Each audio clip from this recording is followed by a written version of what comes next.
Үндсэн ойлголт хүн Бороогийн өдөртөж байна гэдэг харамсаж байна. Өнөөдөр би Бороогийн өдөртөж хүссэн хэвээрээ байна.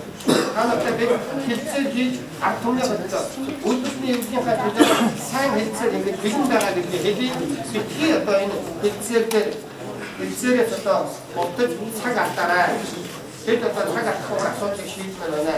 Хэрвээ ийм цаг алдсан ийм одоо хуурсан маягтай байдал үүсгэх бол бид хуулиар опорцсон бүхэл хэмжээгээр түнслийн хэлбэр орно гэдгийг бас энэ хэлмээр энэ сургууль биш. Энэ бол хуулиар байдаг ажлын хэм хэмжээ шүү.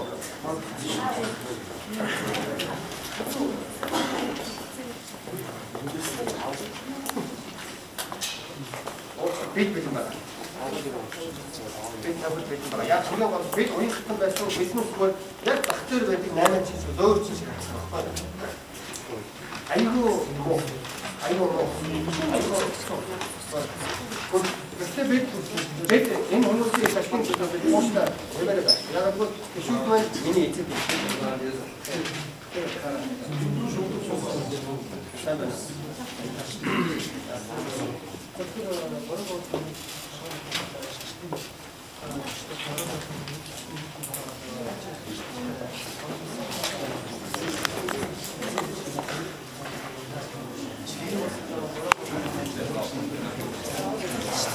So who are these activists?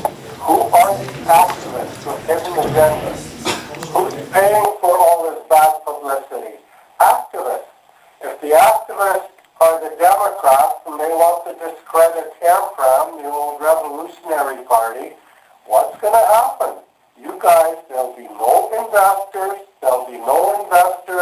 there will be no jobs, Boral will shut down, there's no gas surge. Where are you guys going to go? Are you going to be selling frozen cabbages and frozen carrots to buy from China on the market? Or are you going to be herding sheep or what? Идэвхтэн гэдэг хүмүүстэй дамжуулаад би бол арчилсан намын явуулах гэж бодож байна. Арчилсан намын зарим нөхдүүд энэ хуучин буюу их барьж ирсэн одоо ч ярьж байгаа хосгол намын эсрэг энэ үйл ажиллагаа явуулж тэдний бодлогыг ингээд сөргөөр нөлөөлөхөөр оролдож байна. Мөн бас Бороогийн сөрөг имиж буюу ойлголт олон нийт төрүүлж байна. Ингэснээр л юу очих вэ? Ингээд цаашаа явах юм бол хөрөнгө оруулалт чинь зогсон, үйлдвэрлэл зогсон, ажилгүй болно. Тэгээ буцаад нөгөө мал дээр гараад манай маллаа хятадаас хямдхан бараага хятадын наваа зөвлөл дарах шиг байна.